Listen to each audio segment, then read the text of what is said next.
नमस्ते भाई। Hello everyone, it's Devesh Mishra and welcome back to our channel explain. आज हम शुरू करने जा रहे हैं एक और नया chapter GST and custom law की बुक का। ये सीरीज एसओएल के सेमेस्टर 6 वालों के लिए बनाई जा रही है, जिनके एग्जाम अभी 1-2 महीने बाद होने वाले हैं।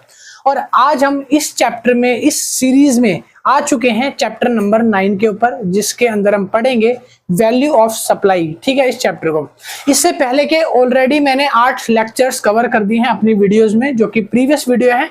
कहाँ पे मिलेंगी? डिस्क्रिप्शन में पूरी प्लेलिस्ट का लिंक है जीएसटी एंड कस्टम लॉ नाम से, तो वहां पर आप प्लेलिस्ट में जाकर एक एक करके सारे वीडियोस वॉच कर सकते हो।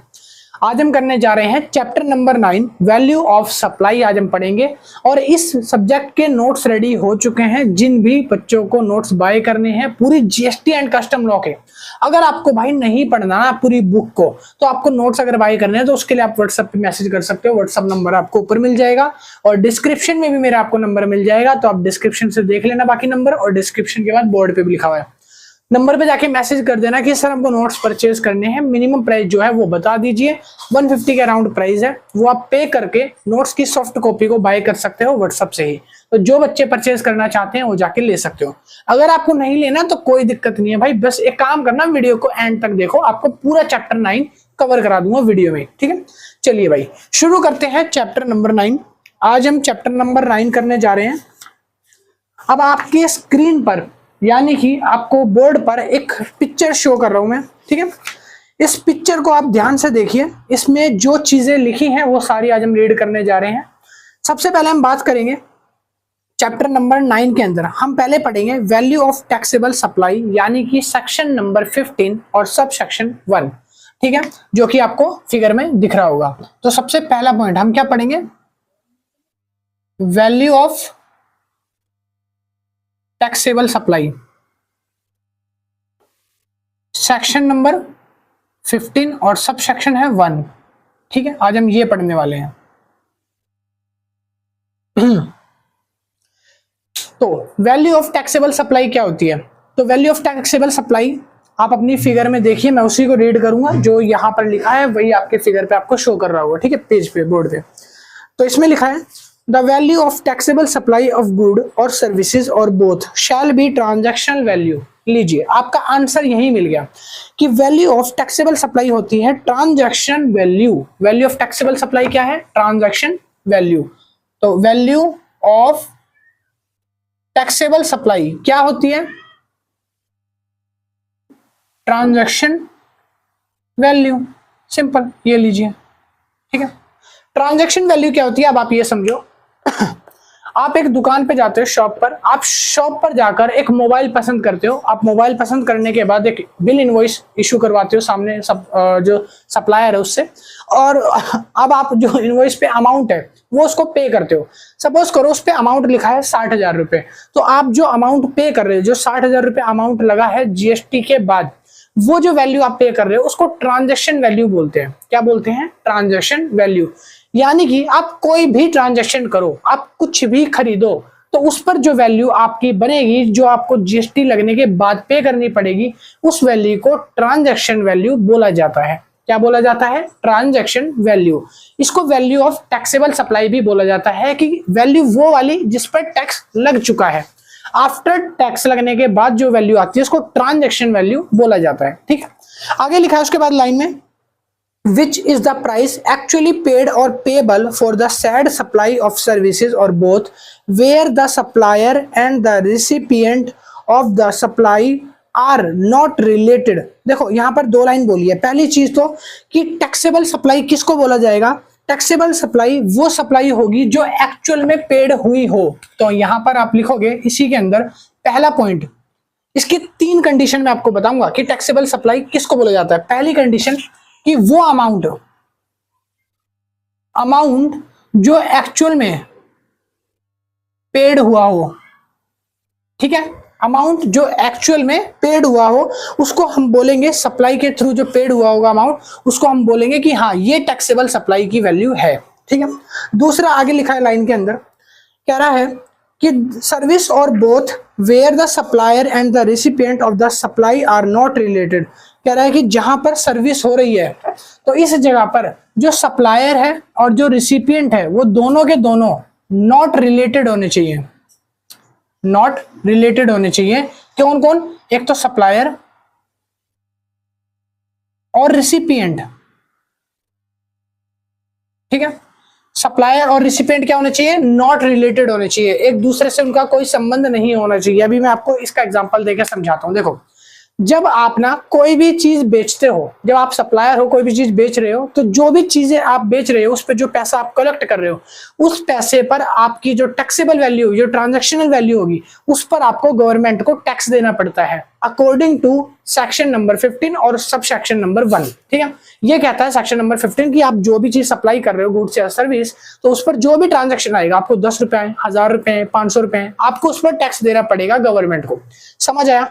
गवर्नमेंट ने अब यहाँ पे टैक्सेबल सप्लाई के लिए दूसरा नियम बताया, सेकंड नियम, कि नॉट रिलेटेड होने चाहिए सप्लायर और रिसिपिएंट। सुनो, मान लो मैंने आपसे एक आईफोन खरीदा, किसी भी अननोन सेलर से या नॉन सप्लायर से मैंने एक आईफोन खरीदा, ठीक है, जो कि मेरे को पड़ा 60,000 का, ठीक है, सस्ता वाला लिया था भाई। सुनो, 60,000 रुपए का मैंने एक आईफोन खरीदा, इस पर टैक्स वगैरह लग के ये मेरे को पड़ गया मान लो 62,000 का। कितने का पड़ गया? 62,000 का। अब क्या हुआ कि 62,000 पे गवर्नमेंट बोलती है कि ट्रांजैक्शन वैल्यू क्या है, टैक्स लगने के बाद वाली वैल्यू, और टैक्स लगने के बाद कितने का था प्राइस? 62,000 का। तो गवर्नमेंट बोलती है कि 62,000 पर इस वैल्यू पे मुझे चाहिए टैक्स। तो इसका जो भी टैक्स बनेगा 20%, 18%, 14%, 12% वो टैक्स मैं लूंगी, ठीक है। और जीएसटी में उसको आपको पे करना पड़ेगा, तो इस पे टैक्स पे करना पड़ेगा आप लोगों को। अब यहीं पे अगर हम बात करें not related supplier and recipient, अगर नॉट रिलेटेड होगा ना, जैसे मैंने किसी अननोन से खरीदा है मोबाइल, तो इस जगह मेरी वैल्यू को ट्रांजैक्शनल वैल्यू बोला जाएगा। अगर मैं यहीं पर किसी रिश्तेदार से अपने मोबाइल खरीदता, तब इसको ट्रांजैक्शनल वैल्यू नहीं बोला जाएगा। क्यों? वो सुनो, आप वो समझो वो ऐसा क्यों है, ठीक है। देखो, मैंने अपने क्या करा, गवर्नमेंट क्या करती है, इनवॉइस चेक करती है कि कितने का इनवॉइस है, और इनवॉइस पे जो अमाउंट होता है उसके अकॉर्डिंग वो अपनी जीएसटी चार्ज करती है या टैक्स लेती है, कह सकते हो, ठीक है। सप्लाई पे टैक्स चार्ज करती है। अब यहाँ पर मैंने अपने एक रिलेटेड से मोबाइल लिया,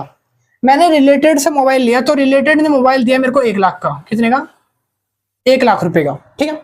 मगर मैंने जब उसको 1 लाख रुपए दिया ना, तो मैंने रिलेटेड से बोला, मैंने नहीं बोला, सॉरी, रिलेटेड ने मेरे से बोला, जो सप्लायर है उसने मेरे से बोला कि आप ना एक काम करो कि मैं ना आपका इनवॉइस जो है वो सिर्फ 10,000 का काटूंगा। कितने का? 10,000 का। आपने मोबाइल कितने का लिया है? 1 लाख का, मगर मैं आपको इनवॉइस सिर्फ 10,000 का दूंगा और उस पर लिखूंगा कि 10,000 रुपए की सप्लाई करी है मैंने बोला ठीक है, मेरे क्या जा रहा है इसमें। मगर यहाँ पे हो क्या रहा है, देखो, अगर मान लो 1 लाख रुपए इनवॉइस पर शो करेगा सप्लायर, तो उसको टैक्स भी किसके ऊपर देना पड़ेगा? 1 लाख के ऊपर देना पड़ेगा, इस पर, ठीक है। अगर मान लो सप्लायर मेरे को उस पर 10,000 शो करेगा, क्योंकि वो मेरा रिलेटेड है ना, मेरा संबंधी है, मेरा चाचा है, मेरा मामा है, मेरा भतीजा होगा, कोई भी होगा जो दुकान चला रहा है, तो उसने मेरे को बोला कि मैं आपको इनवॉइस पे 10,000 दूंगा और बाकी आपको 90,000 कैश पेमेंट कर देना, मैं मगर इनवॉइस पे 10,000 लिख के आपको दे दूंगा और आपको मोबाइल आपका मिल जाएगा जो भी है। मैंने बोला ठीक है, मेरे को क्या जा रहा है इसमें, यहाँ फायदा सप्लायर का है। अब वो अगर 10,000 रुपए इनवॉइस पे शो करेगा, तो वो टैक्स भी कितने का भरेगा? 10,000 का, क्योंकि टैक्सेबल सप्लाई जो होगी वो इनवॉइस पर 10,000 की है, और 10,000 के हिसाब से जो टैक्स होगा वो बहुत कम बैठेगा, और 1 लाख पे अगर होता तो ज्यादा होता। तो यहाँ पर वो क्या करना चाह रहा है, वो टैक्स चोरी करना चाह रहा है, तो टैक्स से बचना चाह रहा है। और यही चीज जो है गवर्नमेंट ने पकड़ ली। गवर्नमेंट जो है और शानी है और ज्यादा चालाक। गवर्नमेंट ने बोला, इसी चीज को देखते हुए उन्होंने मना कर दिया कि नॉट रिलेटेड सप्लायर और रिसिपिएंट अगर होंगे, जहां पर अगर कोई भी सप्लायर और कोई भी रिसिपिएंट आपस में रिलेटेड है, इस टैक्सेबल सप्लाई को टैक्सेबल सप्लाई नहीं कंसीडर किया जाएगा, क्योंकि ये क्या है, नॉट रिलेटेबल होनी चाहिए। जहां पर एक सप्लायर और एक रिसिपिएंट आपस में रिलेट ना कर पाए, क्योंकि मेरा तो भाई मामा फूफा भतीजा, मैं उसको नुकसान क्यों कराऊंगा। मैं तो बोलूंगा ठीक है भाई, तो एक काम कर, 1,000 का बना दे, टैक्सेबल इनवॉइस जो है 1,000 का बना दे। 1,000 पे टैक्स जो भी लगेगा, 18% जो भी लगेगा, 180 रुपए पड़ेगा, पे कर दियो, है ना, तो 1,080 हो जाएगा। मगर अगर 1 लाख पे होता वहीं पे, तो 18% यानी 18,000 रुपए बढ़ जाएगा, ठीक है, तो वो पैसा बच जाएगा ना। तो इसीलिए गवर्नमेंट ने बोला, भाई बहुत शाणे लोग हो तुम तो, गवर्नमेंट ने बोला कि नॉन रिलेटेड जो होगा ना, उसी को टैक्सेबल सप्लाई कंसीडर किया जाएगा, अदरवाइज नहीं किया जाएगा। तो दूसरी कंडीशन तो ये हो गई। तीसरी कंडीशन क्या है? तीसरी कंडीशन में लिखा है, and the price is the sole consideration of supply. कह रहा है तीसरी कंडीशन, प्राइस जो होना चाहिए वो सोल कंसिडरेशन होना चाहिए, सोल कंसिडरेशन होना चाहिए ऑफ सप्लाई का, ठीक है। अब इसका मतलब क्या होता है, देखो कंसिडरेशन यानी कि अदर देन कैश, आपने कैश के साथ साथ कुछ और भी चीज जो है उसको दी होगी, ठीक है, कैश के साथ साथ कुछ और भी चीज दी होगी। मान लो मैं एक मोबाइल फोन लेने गया दुकान पे, मैंने मोबाइल फोन पसंद किया, वो मोबाइल जो था वो था 40,000 का, इस बार जो मोबाइल था वो 40,000 का था। मेरे पास कैश जो पड़ा था वो पड़ा था कैश 20,000, 20,000, 20 के, ठीक है। मैंने बोला भाई मेरा एक पुराना मोबाइल है जो अभी मैं यूज कर रहा हूँ, उसकी ना एक्चुअल कीमत तो 1 लाख थी, बट अब उसकी कीमत है ना 2 साल यूज करने के बाद 20,000 ही ये बची है। तो आप एक काम करो, 20,000 रुपये कैश ले लो और 20,000 रुपये का मेरा क्या ले लो, ओल्ड मोबाइल, ओल्ड फोन, आप ऐसे कर लो, ठीक है। अब यहां पर आप मुझे बताओ कि टैक्स जो है वो कौन सी वैल्यू पे चार्ज करेगा, जो सप्लायर है वो कितने का इनवॉइस बनाएगा और गवर्नमेंट कब टैक्स चार्ज करेगी, सोचो। 20,000 पे, क्योंकि इनवॉइस 20,000 का बनेगा। भाई सुनो, गवर्नमेंट बोलती है इससे हमें कोई लेना देना नहीं है सर, कि आपने 20,000 कैश दिया है या 20,000 का अपना ओल्ड मोबाइल कंसिडरेशन में देके खरीदा है, मतलब 20,000 कैश दे दिया, 20,000 पुराना मोबाइल दे दिया 20,000 का, तो 20 और 20 40, 40,000 का नया मोबाइल आ गया। अब जब टैक्स इनवॉइस बनेगा तो उस पर क्या लिखा जाएगा, उस पर यह लिखा जाएगा ना कि 20,000 कैश दिए भाई, कैश कितना आया 20,000, तो जब कैश 20,000 आया है तो इनवॉइस पे अगर 20,000 मेंशन है तो टैक्स भी 20,000 के अकॉर्डिंग लगेगा। तो गवर्नमेंट को पैसा कम मिल रहा है ना, मोबाइल कितने का बेचा है 40,000 का, और गवर्नमेंट को टैक्स 20,000 के हिसाब से दे रहे हो। गवर्नमेंट पागल थोड़ी है, गवर्नमेंट ने बोला हमें इससे फर्क नहीं पड़ता कि जमाना कितने में बेचेगा, गवर्नमेंट ने बोला कि सर आपने सप्लाई 40,000 की करी है और इसको हम कंसीडर नहीं करेंगे टैक्सेबल सप्लाई में। क्यों नहीं करेंगे, क्योंकि ये सोल कंसिडरेशन नहीं है। सोल मतलब अकेली कंसिडरेशन होनी चाहिए जहां कैश में डीलिंग हो। अगर कंसिडरेशन किसी और चीज के साथ भी हो रहा है, कैश आधा पे कर रहे हैं और आधा कुछ और चीज दिया जा रहा है, तब इसको हम टैक्सेबल सप्लाई काउंट नहीं करेंगे, इसको ट्रांजैक्शन वैल्यू नहीं बोलेंगे, मतलब कि इस 20,000 की वैल्यू को ट्रांजैक्शन वैल्यू नहीं बोलेंगे। ट्रांजैक्शन वैल्यू क्या होगी, वो होगी 40,000। भाई मोबाइल तो 40,000 का पे कर रहे हो ना, पूरा ट्रांजैक्शन 40,000 का है, मोबाइल 20,000 में थोड़ी दे रहे हो आप उसके बदले में दूसरा मोबाइल भी ले रहे हो, बेशक ओल्ड मोबाइल है मगर उसकी कुछ कीमत वैल्यू तो होगी, तभी तो आप दे रहे हो उसके बदले लेके। तो इसीलिए टैक्स किस पे लगेगा, या तो 40 पे लगेगा क्योंकि 20 पे कैश टैक्स नहीं चार्ज किया जाएगा। तो ये कहता है सेक्शन नंबर 15 और सब सेक्शन 1, 3 कंडीशन होनी चाहिए ट्रांजैक्शन वैल्यू होने के लिए।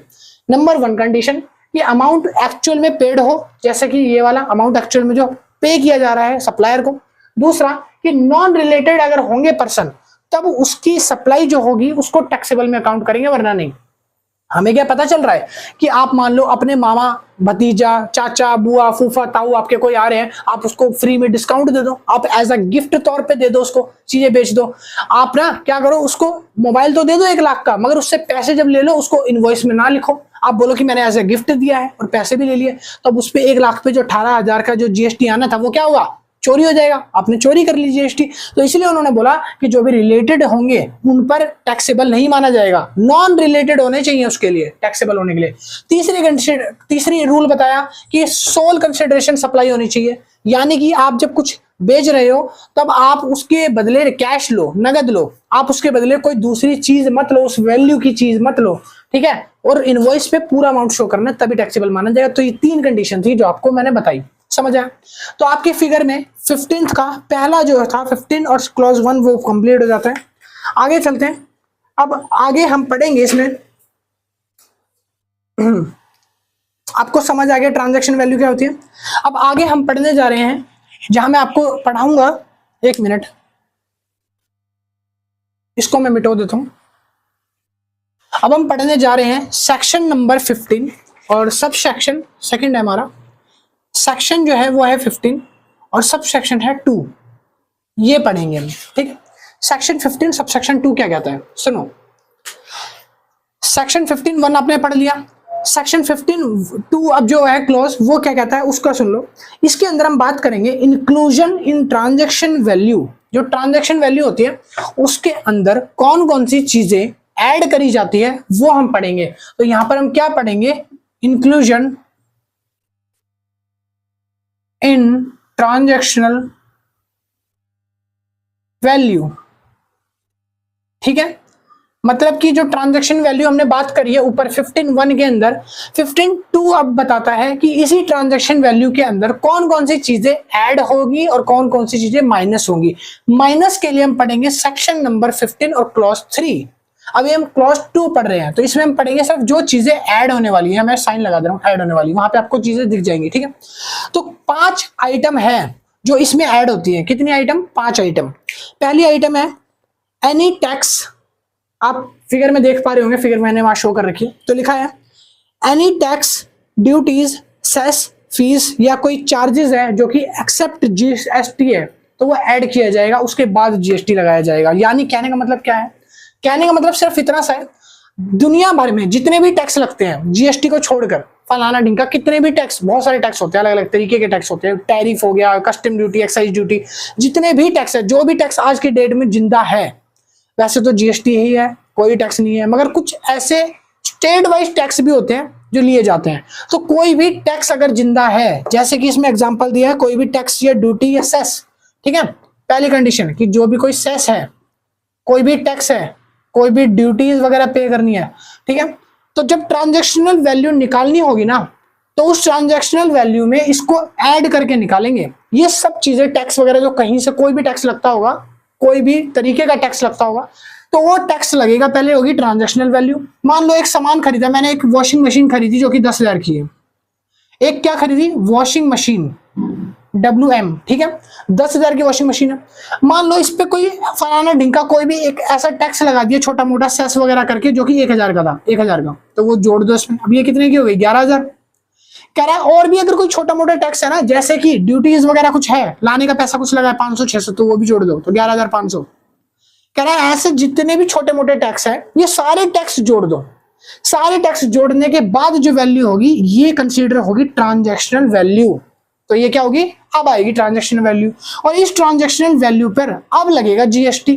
तो जीएसटी कब लगेगा? जीएसटी लगेगा सबसे आखिर में, एंड में। तो जीएसटी जितना भी परसेंट होगा इसके ऊपर लगेगा, और वो एंड में लगेगा। तो अगर मान लो इस पर 18% जीएसटी लगाना है, या मान लो 20% लगाना है, अब इसका जो भी 20% बनेगा, समझ रहे हो, जो भी इसका 20% बनेगा वो भी इसमें ऐड हो जाएगा 20%, और फिर उसके बाद जो वैल्यू बचेगी, वो वैल्यू जो होगी ट्रांजैक्शन वैल्यू कहलाएगी। समझ आया? तो इंक्लूजन ऑफ ट्रांजैक्शन वैल्यू क्या कहता है कि जो भी सेस, टैक्स वगैरह वगैरह, कहीं भी स्टेट का कोई भी अगर बचा कुचा कोने में कोई टैक्स पड़ा हो, रो रहा हो, कहीं इधर उधर घूम रहा हो, सारे टैक्स जोड़ दो। सारे टैक्स जोड़ने के बाद जो वैल्यू आएगी उस पर लगेगा फिर जीएसटी, उस सारे का उस पर जीएसटी लगेगा, और जो वैल्यू आएगी जीएसटी के बाद ट्रांजैक्शन वैल्यू वो कहलाएगी। गवर्नमेंट बोलिए ये होगी ट्रांजैक्शन वैल्यू। समझ आया? ठीक है, पहली कंडीशन तो आपकी ये थी। दूसरी कंडीशन देख लो, कह रहा है कि any payment made to third party by the recipient on behalf of the supplier is relation to the supply. कह रहा है इस पर भी ऐड होगा ट्रांजैक्शन वैल्यू के अंदर, ठीक है, टैक्स वगैरह। कह रहा है कि any payment made to the third parties of the recipient behalf of the supplier in relation to the supply. इसका मतलब समझो सेकंड वाले का। कह रहा है बिहाफ ऑफ रिसिपिएंट या बिहाफ ऑफ सप्लायर, ठीक है। अगर आपने किसी थर्ड पार्टी को बीच में इन्वॉल्व करके कुछ पेमेंट का हिसाब किताब करा है, तब जो ऐड होगी पेमेंट उस थर्ड पार्टी की, वो भी ट्रांजैक्शनल वैल्यू में काउंट होगी। जैसे कि एग्जांपल से समझो, ऐसे समझ नहीं आएगा तो एग्जांपल देता हूं आपको, फिर से समझो।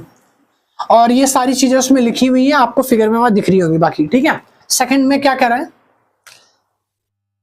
हाँ, सेकंड में ये कह रहा है, मान लो आप सप्लायर हो, आप क्या हो? सप्लायर हो, या मैं सप्लायर हूं, मैं हूं सप्लायर, ठीक है। आप हो रिसिपिएंट, आप क्या हो? रिसिपिएंट, आप हो रिसिपिएंट, ठीक है। और मैंने भी किसी से माल खरीदा होगा आगे, तभी तो आपको बेच रहा हूं। रॉ मटेरियल ही लिया होगा, बेशक कुछ भी लिया होगा, तो मैंने भी किसी से सप्लाई कर ली होगी, है ना। तो वो हो गया बिग सप्लायर कह लो, मेरा भी बॉस सप्लायर, मालिक, ठीक है। मैंने क्या करा, इस बंदे से मैंने अपने सप्लायर से मैंने 1,000 रुपए का रॉ मटेरियल खरीदा। कितने का? 1,000 का, 1,000 रुपीज का, ठीक है। बात समझ आ गई? अब मैंने क्या करा, मैंने आपको वो 1,000 रुपए का रॉ मटेरियल जब लिया, उससे चीज बनाई जो भी आपको चाहिए थी। मान लो आपको एक वॉच चाहिए, मैंने वॉच के लिए इससे सामान खरीदा, रॉ मटेरियल, फिर मैंने एक वॉच बनाई, वॉच बना के अब वो वॉच आपको बेच रहा हूं 8,000 रुपए में। कितने में? 8,000 रुपए में। मैंने 8,000 रुपए में आपको बेचा, ठीक है। अब आपका कायदा ये बनता है कि 8,000 रुपए में आप क्या करो, ये थर्ड पार्टी है, देखो ये मेरी थर्ड पार्टी है जिसकी बात मैं कर रहा था, behalf of third party, third party. अब क्या हुआ कि रिसिपिएंट को कायदा ये बनता है कि रिसिपिएंट पैसे पे करेगा सप्लायर को और मैं पे करूंगा अपने सप्लायर को, है ना। अगर मान लो रिसिपिएंट ने मेरे को 8,000 रुपए पे कर दिए, जो कि मैंने उसको 8,000 की घड़ी दी है, ठीक है, तो मेरे को अगर 8,000 रुपए मिलते हैं तो मेरे को टैक्स कितने में भरना पड़ेगा, 8,000 रुपए में, क्योंकि मेरे को इनवॉइस फाड़ के इसको कितने का देना पड़ेगा, 8,000 रुपए का, और टैक्स कितने में लगेगा, 8,000 रुपए। मैंने दिमाग लगाया, मैंने सोचा मैं क्यों टैक्स भरूं 8,000 का, मैं क्यों टैक्स भरूं 8,000 का, मेरा माल तो 7,000 का है, 1,000 रुपए तो मैंने अपने सप्लायर से लिए थे, जो खर्चा उसका रॉ मटेरियल वगैरह का है तो वो हटा दिया मैंने बोला आप एक काम करो, आप 1,000 रुपए तो इसको दे दो, इसके 1,000 रुपए लगे हैं, मैंने बोला मेरे भी हाफ पे इसको बिग सप्लायर को 1,000 रुपए मुझे देने हैं, तो आप इसको 1,000 रुपए दे दो, तो इसने बोला ठीक है 1,000 रुपए इसको दे देंगे। अब उसके बाद क्या हुआ, मैंने बोला जो बाकी बचे हुए पैसे हैं वो आप मेरे को दे दो, जो 7,000 रुपए बच गए अब वो आप मुझे दे दो। अब यहाँ पर क्या होगा, जब 7,000 रुपए मुझे मिलेंगे तो मेरे को टैक्स कितने में देना है, सिर्फ 7,000 पे। 1,000 रुपए अगर इसको चले जाएंगे तो 1,000 रुपए का टैक्स इसका बनेगा, है ना, तो यहाँ पर मेरा टैक्स तो कम हो जाएगा ना। ऐसे ही मैंने बोला कि और भी मेरे कुछ सप्लायर है, अगर उनको भी कुछ बनता है तो मैं बोलूंगा कि 50 रुपए भाई आप उसको दे दो, 30 रुपए आप उसको दे दो, 20 रुपए आप उसको दे दो, मेरा टैक्स ऐसे करते करते मान लो 10 रुपए रह गया, ऐसे करते करते मैंने सबको बंटवा दिया इसी रिसिपिएंट से पैसा, और मेरे पास सिर्फ 10 रुपए रह गया। अब 10 रुपए पे 1 रुपया टैक्स दे दूंगा मैं, जो भी बनता मेरा 10%, 12%, 18%, मैं 1.8 पैसा दे दूंगा, ठीक है। तो अब यहाँ पर गवर्नमेंट इस चीज को मानती नहीं है, गवर्नमेंट ने बोला नहीं भाई पागल नहीं बनाना।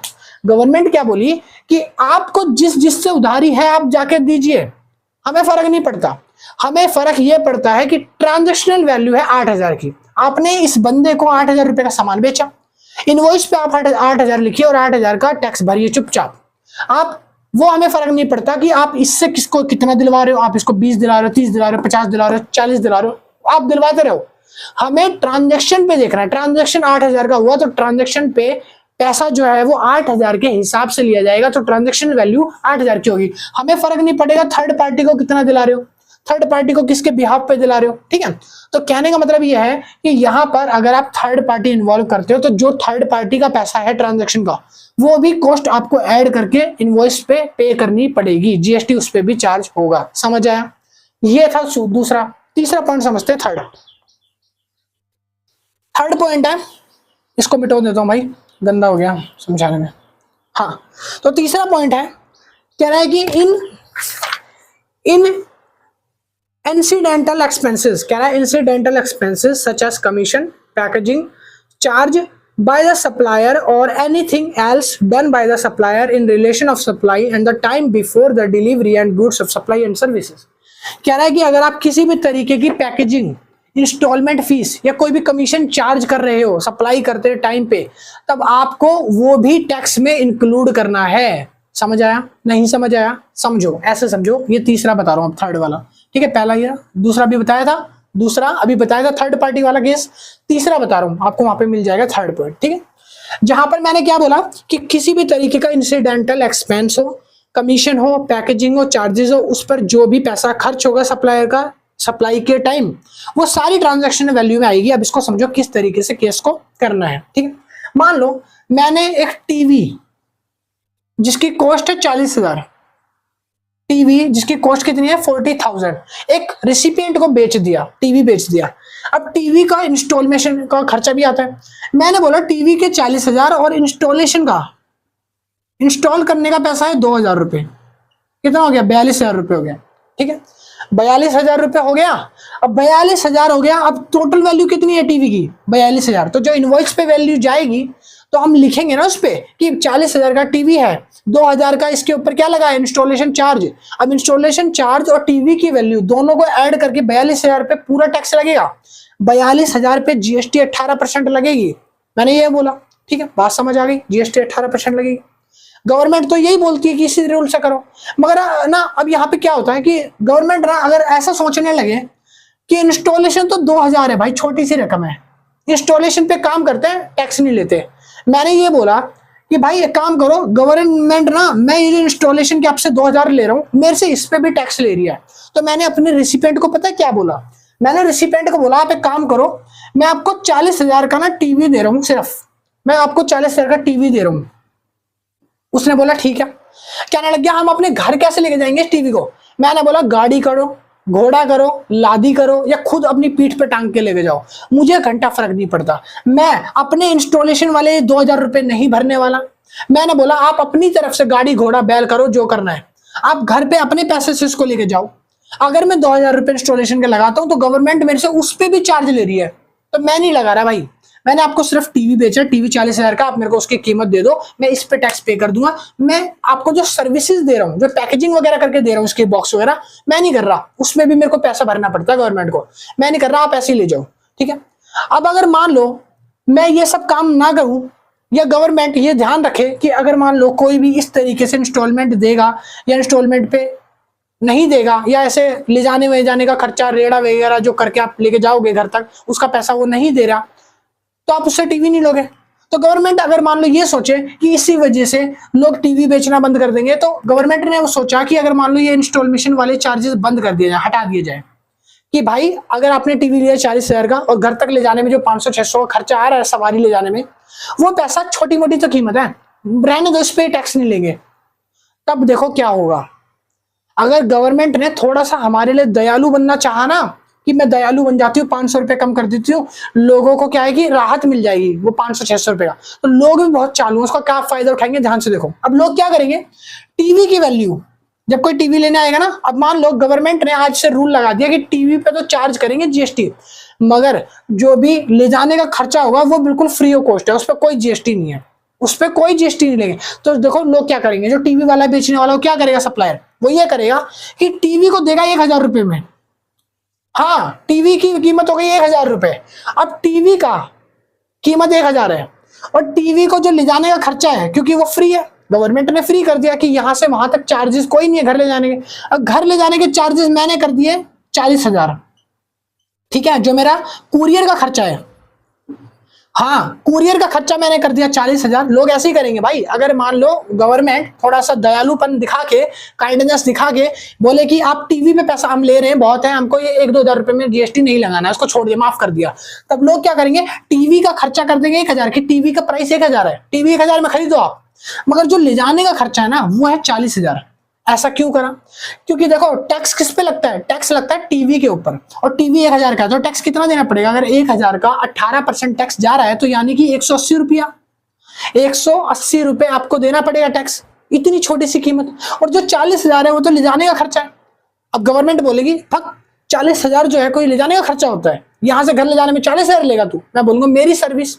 आपने सिर्फ ये बताया है कि टैक्स किस पर लगेगा, आपने ये नहीं बताया कि रेट क्या डिसाइड होगा, रेट आपने डिसाइड नहीं किया। गवर्नमेंट रेट डिसाइड नहीं करती, भाई मेरे को 40,000 का खर्चा लग रहा है ले जाने में, अगर सामने किसी के घर पे 2 किलोमीटर छोड़ने में, तो मैं 40,000 ही चार्ज करूंगा ना। अब मैं 40,000 चार्ज कर रहा हूं, तो यहां पर मेरे को कोई टैक्स देना पड़ेगा, क्योंकि ये सारा क्या है, कुरियर का खर्चा। गवर्नमेंट ने क्या बोला कि कुरियर पे पैसा नहीं लगेगा, मैंने सारा पैसा कुरियर में घुसेड़ दिया कि सारा पैसा कुरियर का है, और टीवी मात्र 1000 रुपए का, और 180 रुपए ले लो, अब जीएसटी लेना, लो पकड़ो, मैंने ऐसा कर दिया। तो लोग ऐसा करने लग जाएंगे, लोग पागल समझेंगे, गवर्नमेंट तो फुद्दू है, पागल है, ठीक है। तो गवर्नमेंट ने इसलिए क्या बोला कि टैक्स इस पे भी लगेगा और इस पे भी लगेगा भाई, नहीं तो गवर्नमेंट क्या बन जाएगी, गवर्नमेंट के माथे पे सी बना देंगे लोग, ठीक है।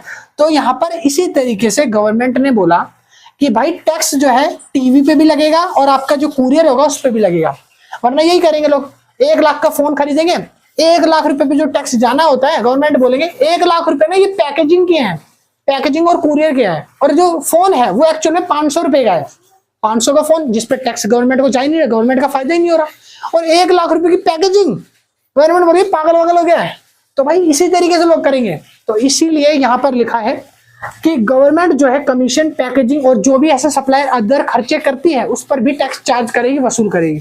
तो अब आपको टीवी अगर आप ले रहे हो तो 40,000 का टीवी है, 2000 की इंस्टॉलेशन या पैकेजिंग जो भी होगी उस पे आप टोटल 42,000 पे पूरा टैक्स दोगे, 18%। समझ आया, गवर्नमेंट ने इसलिए किसी चीज पे रियायत नहीं करी, क्योंकि रियायत का नतीजा उसको पता है क्या होगा, लोग क्या क्या करेंगे उसके साथ, ठीक है। समझ आया।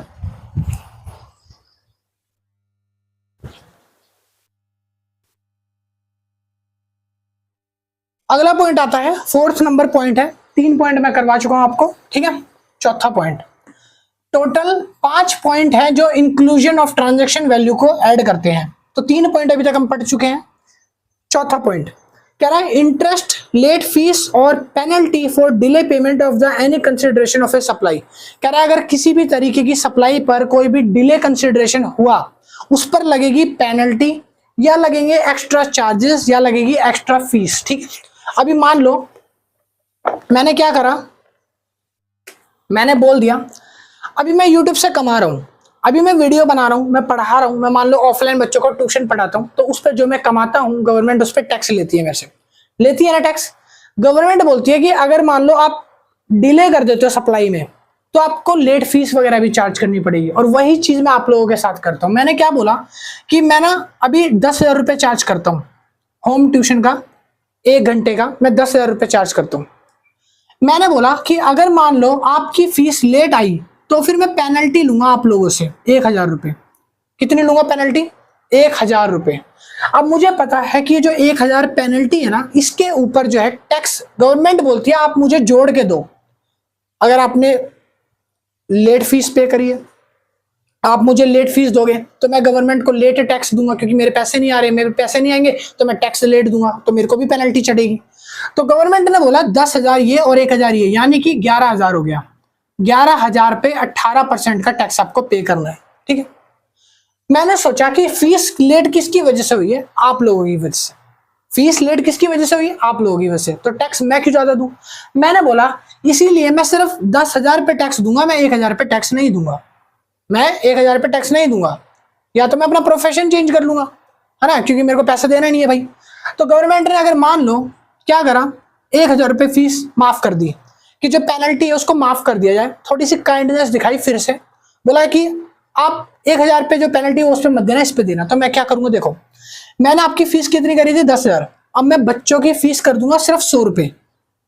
बच्चों की फीस कितनी कर दी? 100 रुपये, क्योंकि इस पर पेनल्टी है। लेट फीस पे तो पेनल्टी नहीं है ना। मैंने बच्चों से बोला कि महीना 31 का होता है, आपको 31 को फीस लानी होती है हर बार, और मैं 1 को जाके टैक्स पे करता हूँ। अब आप क्या करो, आप लेट फीस दो हर बार। आप 1 को जो मेरे को टैक्स पे करना होता है, आप मुझे फीस 10 तारीख को दो। अब 10 तारीख को आप मेरी पूरी सैलरी लाओ, और मैंने बोला कि लेट फीस वो है आपकी 10,000 रुपये। लेट फीस, हाँ पेनल्टी आपकी 10,000 रुपये, और आपकी पढ़ने की फीस है सिर्फ 100 रुपये। अगर आपने फीस वो 10 तारीख से पहले नहीं दी या 1 तारीख से बाद नहीं दी, तो आपको वो लेट फीस के तहत आपको 10,000 रुपये एडवांस देने पड़ेंगे, ज्यादा देने पड़ेंगे। यहाँ पे फायदा क्या होगा मेरा? फायदा ये होगा कि गवर्नमेंट ने इस पेनल्टी को फ्री कर रखा है, इस पे मेरे को कोई टैक्स नहीं देना। यानी कि पहले जो टैक्स मेरा 18% बन रहा था वो किस पे बन रहा था? 10,000 पे, 1,800 रुपये। अब मेरे को सिर्फ 18 रुपये देने, इस 100 रुपये पे दूंगा, क्योंकि ये तो मेरी पेनल्टी है ना। अब गवर्नमेंट मेरे को फिर झटकाएगी, फिर मेरे को डांटेगी, ए बाबू चक। ऐसा कभी होता है? 10,000 रुपये पेनल्टी फीस होती है किसी की, मैं बोलूंगा हाँ मेरी है, मैं 10,000 रुपये पेनल्टी फीस ले रहा हूँ, मैं बच्चों को फ्री सेवा पढ़ा रहा हूँ, मैं 100 रुपये में पढ़ा रहा हूँ, मगर अगर वो 100 रुपये देने में कामयाब नहीं हो पाते महीने के एंड में, तो फिर मैं 10,000 रुपये पेनल्टी फीस लूंगा। और मुझे तो अपने दिमाग में पता है ना कि 10,000 क्या है, ये मेरी फीस है, पेनल्टी फीस नहीं है। गवर्नमेंट को थोड़ी पता है मैं अपनी फीस पेनल्टी की 1 लाख रखूँ चाहे 50,000 रखूं। मुझे करना क्या है? मुझे टैक्स चोरी करना है। मुझे क्या करना है? मेरे को थोड़ी टैक्स चोरी, मेरे को टैक्स थोड़ी भरना है, मजा थोड़ी आना है मेरे को टैक्स भरने में। मैं टैक्स चोरी करना चाहता हूँ, तो इसलिए मैं क्या कर रहा हूँ, मैं 10,000 रुपये पेनल्टी रखता हूँ और बोलता हूँ मैं सिर्फ 100 रुपये पे टैक्स दूंगा। ले लो 18 रुपये टैक्स, जाओ घूमो, बनाओ रूल, कितने बनाओगे। तो यहाँ पर इसको बोलते हैं लेट फीस पेनल्टी। तो गवर्नमेंट ने इस रूल को वाहियात खारिज कर दिया। गवर्नमेंट ने क्या बोला कि अब जो ट्रांजैक्शनल वैल्यू है उस पर इंक्लूजन होगा आज से, कि जो पेनल्टी फीस होगी वो अभी जुड़ेगी।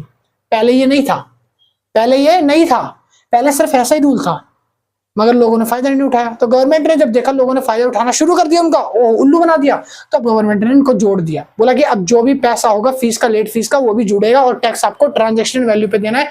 ऐड करने के बाद जो वैल्यू आएगी उस पर आपको देना है। ठीक है। हाँ, पॉइंट नंबर है 5। पॉइंट नंबर 5 लिखा है, उसमें आपको दिख जाएगा, any subsidy directly linked to the price excluding subsidy provide by the government central and state. कह रहा है कि अगर कोई भी तरीके की सब्सिडी है उस पर भी आपको अब से टैक्स पे करना पड़ेगा। सब्सिडी यू का हो है सब्सिडी, भाई सुनो सब्सिडी क्या होती है? सब्सिडी यानी कि राहत, छूट आप लोगों को जो मिलती है, राहत मिलती है टैक्स पे करने से, वो छूट, वो सब्सिडी होती है। बट सप्सिडी जो है ना सप्लायर के लिए नहीं होती, सब्सिडी सिर्फ कस्टमर्स के लिए होती है। एंड कस्टमर क्या है, देखो सुनो, एक एनजीओ है, एक क्या है, एनजीओ है जो लोगों के लिए ना चैरिटी करती है, बच्चों के हित के लिए सोचती है। एनजीओ ने मुझसे कहा कि आप बच्चों को पढ़ाते हो तो आप एक बच्चे से कितनी फीस चार्ज करते हो। मैंने बोल दिया मैं एक बच्चे से 25,000 रुपये मंथली लेता हूँ, 25,000 लेता हूँ।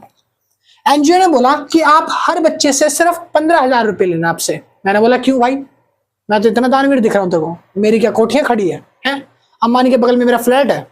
मैंने बोला नहीं, मैंने बोला मैं ऐसा क्यों करूंगा, कोई कारण तो बता। कहने लग गया अब एक काम करो, आप ना एंड कस्टमर जो है, आपके स्टूडेंट जो हैं, एंड स्टूडेंट्स जो हैं, उनसे आप सिर्फ 15,000 लीजिए, 1 2 3 15,000 लीजिए। मैंने बोला बाकी 10,000 कौन तू भरेगा। कहने लगा हाँ, कहने लगा सब्सिडी देंगे। इसने कहा कि हम बच्चों के लिए कुछ करना चाहते हैं तो 10,000 रुपये एक बच्चे की तरफ से हम आपको देंगे, तो जितने बच्चे आप पढ़ाओगे हर बच्चे का 10,000 हम आपको देंगे और सब्सिडी है वो, ठीक है।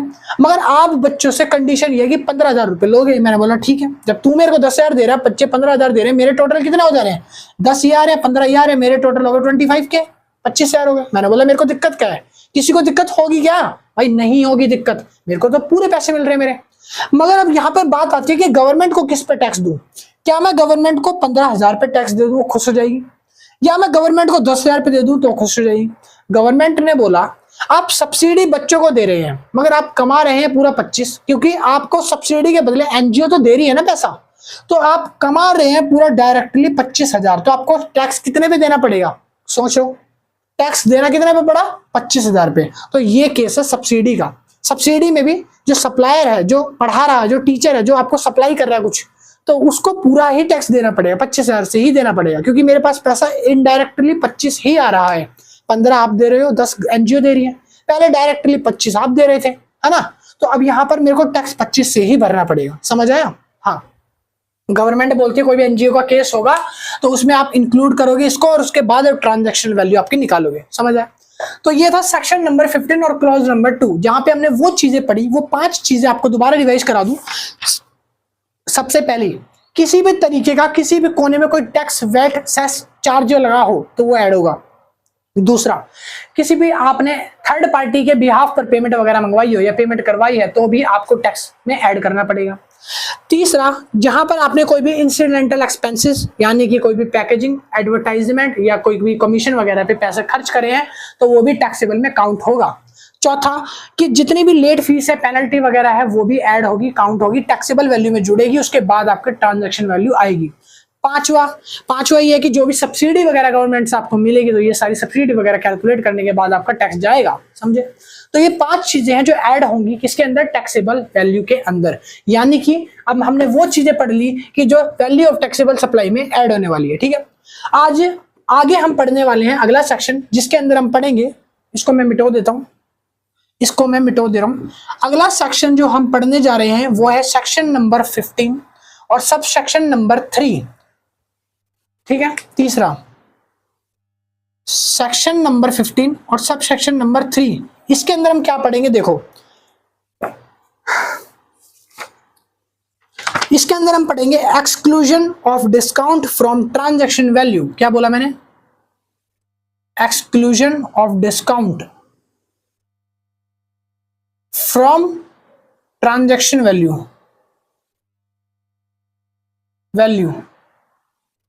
ठीक है, कि जो ट्रांजैक्शनल वैल्यू होती है उसमें से कौन सी चीजें हैं जो डिस्काउंट कर रखी है सरकार ने, जिनको राहत दे रखी है कि इन चीजों पर डिस्काउंट है, आपको इन चीजों पर अगर डील कर रहे हो या सप्लाई कर रहे हो तो आपको इन चीजों पर टैक्स नहीं पे करना। तो ऐसी कौन सी चीजें हैं, तो मैंने सारा यहीं पे आपको फोटो में दिख रहा होगा सब कुछ, ठीक है।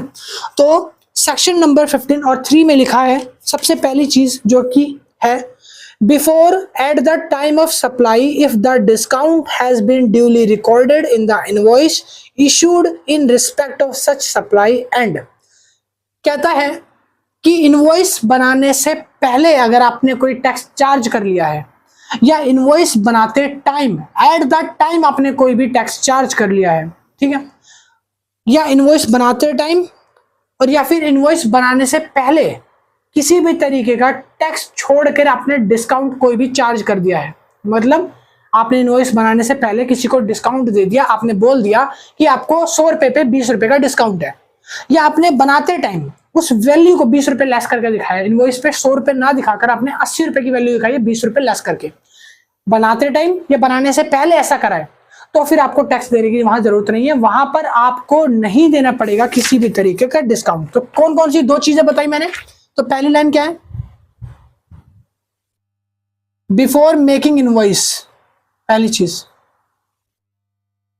इनवॉइस बनाने से पहले अगर कोई भी डिस्काउंट दिया है। दूसरा, या फिर और at the time on invoice making,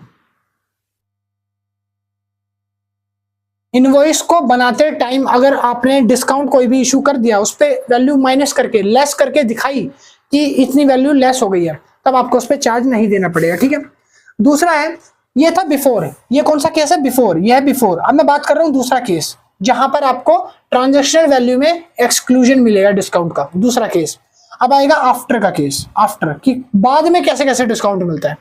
तो 2 केस है इसमें। कह रहा है कि term of an agreement entered into before the time of the supply. कह रहा है सप्लाई से पहले अगर आपने कोई भी ऐसा एग्रीमेंट या कोई भी ऐसा समझौता कर लिया था जहां आपने बोल दिया था पहले ही कि हम जब आपको सप्लाई करेंगे तो हम आपको इतने रुपए का लेस करके डिस्काउंट करके देंगे, और वो डायरेक्टली लिंक्ड आपने कर रखा है अपने इनवॉइस के ऊपर, मेंशन करा है कि आपको इनवॉइस के ऊपर मेंशन करके देंगे कि इतने रुपए का डिस्काउंट लेस है, तो आपको उस टाइम पर डिस्काउंट पे नहीं करना। और ये काम बाद में जब आप करोगे तभी भी चल जाएगा, बट शुरू में पहले एक बार बताना होना चाहिए, रिसिपिएंट और सप्लायर के बीच में समझौता होना चाहिए। ठीक है। उसके बाद लिखा है सेकंड कि आईटीसी जो होगा, इनपुट टैक्स क्रेडिट जो होगा, वो जो डिस्काउंट है सप्लायर को मिला है वो बाद में रिवर्स रिसीव कर सकता है। कैसे? ये समझो। देखो मान लो आपने कोई भी वैल्यू जो है आईटीसी में भेजी, आपको 200 रुपए का आईटीसी मिला है। आपको कितने का रुपए का आईटीसी मिला है? 200 रुपए का आईटीसी मिला है। ठीक है। आईटीसी सप्लायर और दूसरा रिसिपिएंट, रिसिपिएंट दोनों के बिहाफ पर मिलता है। सप्लायर ने सप्लाई करा होगा, कुछ इनवॉइस वगैरह दिया होगा, और रिसिपिएंट ने रिसीव्ड करा होगा, तभी आपका आईटीसी बनेगा, क्लेम कर सकते हो। ठीक है। मान लो कोई एक गुड्स लिया होगा जिसकी कीमत है 800 रुपए। ठीक है। 800 रुपए का 200 रुपए आईटीसी बना है, 800 रुपए का 200 रुपए आईटीसी बना है। अब इस आईटीसी में से सपोज करो 160 रुपए आईटीसी जो है वो क्लेम कर लिया रिसिपिएंट ने। किसने क्लेम कर लिया? रिसिपिएंट ने 160 रुपए का आईटीसी क्लेम कर लिया आईटीसी के साइड से, जीएसटी के साइड से। ठीक है। अब यहाँ पर आईटीसी अगर इसमें से माइनस हो जाएगा तो वैल्यू कितनी बचेगी? यहाँ पर 0, 10 में ये बचा 4 और ये बचा 9 में से 1 गया 7, 740। ठीक है। 740। सुनो, आईटीसी अब ये देखा जाएगा कि अगर ज्यादा क्लेम कर लिया है किसने? रिसिपिएंट ने, तो उसको रिवर्स करना पड़ जाएगा। जैसे मान लो 800 रुपए का 18% आईटीसी क्लेम कर सकता है कोई, जीएसटी जो है 18% लगी तो 18% आईटीसी आप ले सकते हो। 200 का आईटीसी था, ठीक है, इसका 18% आप निकाल लो, 200 का 18% जो भी होगा, ठीक है, उतना आईटीसी आपको क्लेम करना चाहिए था, बट आपने क्या करा? ज्यादा आईटीसी क्लेम कर लिया। अब वो आईटीसी आपका नहीं था, वो आईटीसी सप्लायर का भी था। रिसिपिएंट ने ज्यादा आईटीसी क्लेम कर लिया, आईटीसी 200 का मिला था दोनों को, उसमें से 160 जो है वो रिसिपिएंट ने क्लेम कर लिया। ठीक है। 200 का 18% निकाल लो पहले, 200 का 18%, 18 टू जा 36, 36। ठीक है, 18 टू जा 36 यानी कि 36। कह रहा है कि 200 में से आपको 36 रुपए माइनस कर देने हैं। ठीक है, 200 में से आप 36 रुपए माइनस कर दीजिए, 18% आ जाएगा, 4, 9 में से 3 गया 6, 164। कह रहा है कि 164 बैठता है 18%। कह रहा है कि अगर आईटीसी मान लो किसी ने 170 रुपए क्लेम कर लिया है, ठीक है, कोई रिसिपिएंट है जिसको 200 का 18% आईटीसी क्लेम करना था बट उसने ज्यादा कर लिया है, 170 रुपए आईटीसी क्लेम कर लिया है, जबकि उसको 164 करना चाहिए था। कितने रुपए फालतू कर लिए उसने? तो 170 कर लिया है, 164 करना था, तो 6 रुपए फालतू कर लिए। वो 6 रुपए किसके थे? वो 6 रुपए थे किसके? सप्लायर के। अब क्या होगा? अब रेसिपिएंट जो है वो आईटीसी को रिवर्स करेगा।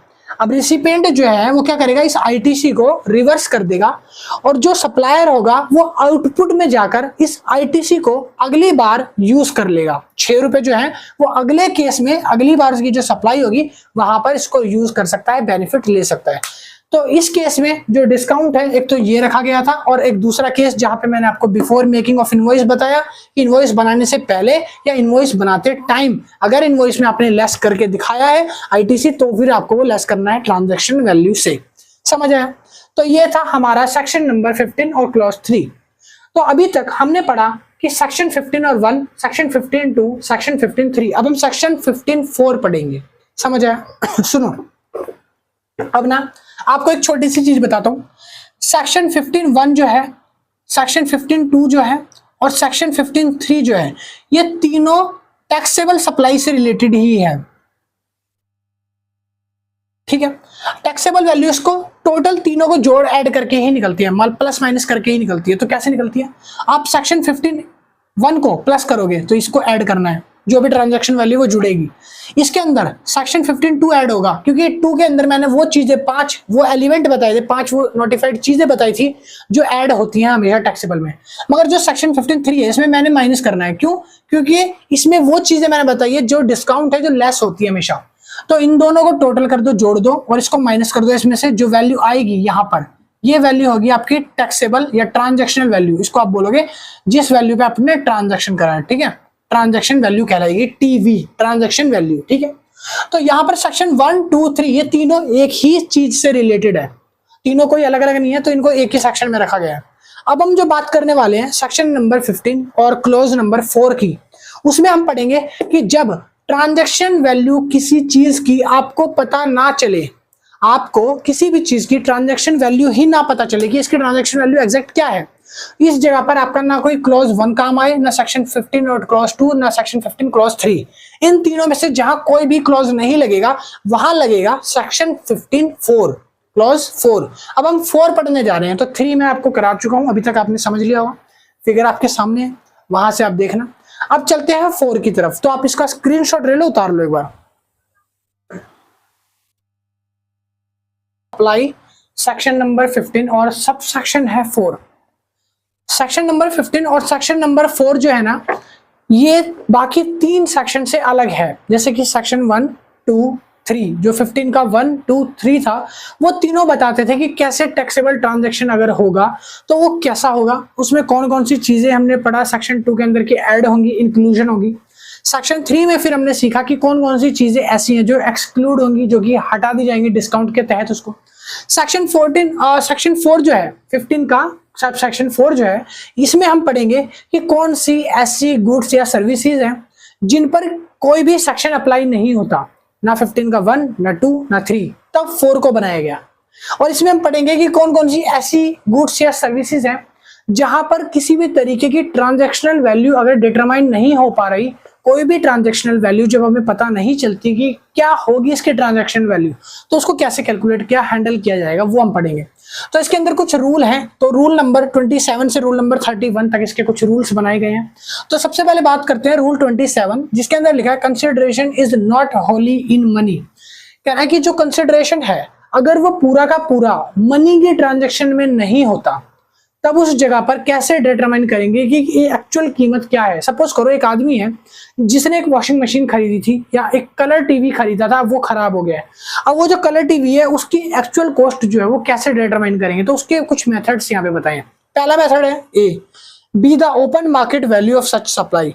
सबसे पहले हमें ओपन मार्केट में जाना है, बाजार में जाना है, उसकी सप्लाई जो कर रहा है, जो सप्लायर है जो उसकी सप्लाई करता है, जैसे टीवी बेच रहा है, हमारा कलर टीवी खराब हुआ है, तो जो टीवी वाला मार्केट में बैठा है तो उससे उस कलर टीवी का प्राइस पूछेंगे कि भाई इस मॉडल का, इस कलर टीवी का प्राइस अंदाजा कितना हो सकता है।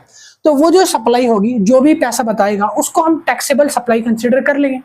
सपोज करो इन केस अगर वो भी नहीं बता पाता कि इसकी ओपन मार्केट वैल्यू क्या है, तब हम क्या करेंगे, दूसरा तरीका ये है कि हम पूछेंगे ओपन मार्केट वैल्यू में, अगर इसकी वैल्यू अवेलेबल नहीं होती, कि कैसे ऐसे कोई सेम काइंड का मॉडल या ऐसी तरीके के और भी जो कलर टीवी आते हैं, बेशक मॉडल अलग हो, क्वालिटी अलग हो, बट उसकी अगर क्वालिटी और मॉडल हालांकि हल्का फुल्का मिलता जुलता या सिमिलर होगा तब हम उसकी वैल्यू पूछ लेंगे। सपोज करो मेरा टीवी सैमसंग का है और मेरा टीवी 45,000 की रेंज का है, कलर टीवी अच्छा खासा और खराब हो गया, मुझे नहीं पता उसकी वैल्यू कितनी है, मेरे को टैक्स नहीं देना तो मैं नहीं बताना चाह रहा। तब जो जीएसटी है, जो ऑफिसर्स हैं, वो क्या बोलते हैं कि आप इस केस में जाइए अपने टीवी वाले में, जहां आपको टीवी मिलता है, सेम काइंड के टीवी वहां पे बेचे जाते हैं, जहां पे उधर जाइए, उधर जाकर आप पूछो कि सेम काइंड का टीवी कितने रेंज तक का भी आ रहा है। अगर वो बोलता है 30-40 हजार का आ रहा है तो वो ट्रांजेक्शनल वैल्यू आपकी मिनिमम वाली जो होगी 30,000 वो बन जाएगी और उस पर आपको टैक्स पे करना पड़ेगा। तो ये क्या था, रूल नंबर 27, जहां पे आपको मनी के टर्म में वैल्यू नहीं पता तब। दूसरा आता है सप्लाई बिटवीन डिस्ट्रिक्ट और रिलेटेड पर्सन। अगर आपने किसी भी डिस्ट्रिक्ट या कोई भी रिलेटेड पर्सन अगर आपका कोई है उसको सप्लाई करी है तो उस केस में सप्लाई की वैल्यू कैसे पता चलेगी? क्योंकि अगर हम कोई भी अपने रिश्तेदार में सप्लाई करते हैं ना भाई, तो भाई हम मक्कार बहुत हैं। हम क्या करते हैं कि अपने रिश्तेदारों में ना पैसा नहीं लेते, और पैसा लेते तो दिखाते नहीं है। मैंने आपको शुरू में बताया था कि अगर आपने किसी रिश्तेदार को, मैंने मान लो आपकी कपड़े की दुकान है, किसी सब्सक्राइबर की मेरे कपड़े की दुकान है, मैं उसकी दुकान पे गया कपड़े लेने, तो उससे मैंने कपड़े लिए 10,000 के। वो बोल रहा है कि भैया मैं आपका इनवॉइस है ना 100 रुपए का काट दूं। मैंने बोला क्यों? कहने लग गया 100 रुपए का काट देता हूँ, मेरे को फायदा होगा, इससे थोड़ी मेरी IGST कम हो जाएगी। मैंने बोला ठीक है, मेरे को क्या जा रहा है, मैंने उसको पूरा पैसा 10,000 पे किया है, कैश पूरा 10,000 आया है, मगर वो क्या कर रहा है, ITC चोरी कर रहा है, वो GST है वो काट रहा है अपनी, ठीक है, मतलब GST भरना नहीं चाह रहा, इसलिए वो अपना टैक्स जो है वो कम से कम दिखाना चाह रहा है, इसलिए 100 रुपए की सप्लाई कर रहा है मेरी टैक्स इनवॉइस पे। तो यहाँ पर रिलेटेड पर्सन वगैरह में धोखाधड़ी होती है, इसकी वजह से हमें नहीं पता चल पाती एक्चुअल कीमत। तो इसके लिए क्या करना पड़ेगा, इसके लिए भी सेम है, आप ओपन मार्केट में जाके उसी तरीके की सेम सप्लाई का प्राइस पता करके अपना टैक्सेबल वैल्यू जान सकते हो। अगर आपको ओपन मार्केट में भी इसकी प्राइस की वैल्यू नहीं पता चलती तो आप सेम काइंड की शॉप्स पे जाके पता कर सकते हो, सेम क्वालिटी का चीजें पूछ सकते हो कि ये कितने तक की मिलती है। तो जो भी कीमत होगी उसके अराउंड आपको जो मिनिमम प्राइस होगा वो आपको पे कर देना है, ठीक है। तीसरा मेथड आता है सप्लाई थ्रू एन एजेंट। अगर आप किसी भी सप्लाई को अपने एजेंट के जरिए थ्रो करवा रहे हो, भिजवा रहे हो, मान लो मैंने अपने एजेंट के जरिए ये किसी को बोला कि जाके मेरे बिहाफ पे मेरा नाम लेके इस बंदे को ये सप्लाई करिए, उसने सप्लाई कर दी, कह रहा है अगर उसकी वैल्यू एक्चुअल में नहीं पता तब उसकी एक्चुअल वैल्यू कैसे निकलेगी? जो भी सप्लाई हुई है उसका 90% जो होगा सेम काइंड ऑफ वस्तु का, मतलब कि जो सेम काइंड या सेम क्वालिटी की जो चीज होगी ना मार्केट में, ओपन मार्केट में, तो उसका प्राइस पता कर लेंगे। जैसे मार्कर है, मैंने मार्कर बिचवाया किसी से एजेंट के थ्रू, अब सामने रिसिपेंट को उसका प्राइस नहीं पता, तो रिसिपेंट क्या कर सकता है, वो जा सकता है ओपन मार्केट में जो सेम काइंड के मार्कर बेचते हैं उनसे इसका प्राइस पूछ सकता है। अगर वो बोलते हैं भाई 15-20 रुपए का ये आ जाता है तो वो ट्रांजेक्शनल वैल्यू 15 से 20 रुपए बन जाएगी, और 90% जो अमाउंट होगा वो पे करना पड़ेगा इसकी सप्लाई के बदले में, पूरा 100 नहीं 90%, क्योंकि वो सेम नहीं है, एजेंट के थ्रू बेचा गया। तो ठीक है, अगला पॉइंट आता है वैल्यूएशन बेस्ड ऑन कॉस्ट। अगर वैल्यूएशन बेस्ड ऑन कॉस्ट हुआ तो इस जगह पर हमें यह नहीं पता चलेगा कि एक्चुअल में क्या कीमत आई है किसी चीज को बनाने की, बेचने की। तो हम क्या करेंगे, अगर मान लो यहां पर हमारा सेक्शन नंबर 27, 28 और 29 तीनों ही काम नहीं कर रहे, तीनों ही नहीं काम कर रहे, तो हम सेक्शन नंबर 30 में क्या करेंगे, जो मैन्युफैक्चरर कॉस्ट होती है, जो बनाने पे, जो प्रोडक्शन पे जो खर्चा आया है, जो एक्विजिशन कॉस्ट आई है, उसी कॉस्ट को हम एक्चुअल कॉस्ट मान के ट्रांजैक्शनल वैल्यू मानकर टैक्स लगा देंगे और इनवॉइस इशू कर देंगे। समझ आया? आगे आता है रेजिडुअल मेथड। ठीक है, रेजिडुअल मेथड के अंदर क्या होता है कि सरकार ना कुछ गवर्नमेंट जो है कुछ प्रोविजंस और कुछ नोटिफाइड लिस्ट बना के तैयार करती है, जिसमें वो कुछ गुड्स एंड कुछ सर्विसेज को नोटिफाइड करती है कि अगर आप इनमें डीलिंग कर रहे हो तो आपको कितने % टैक्स आपको पे करना पड़ेगा। ठीक है, tax rate goods and services के चेंज होते रहते हैं अमेंडमेंट्स के तहत। समझ आया?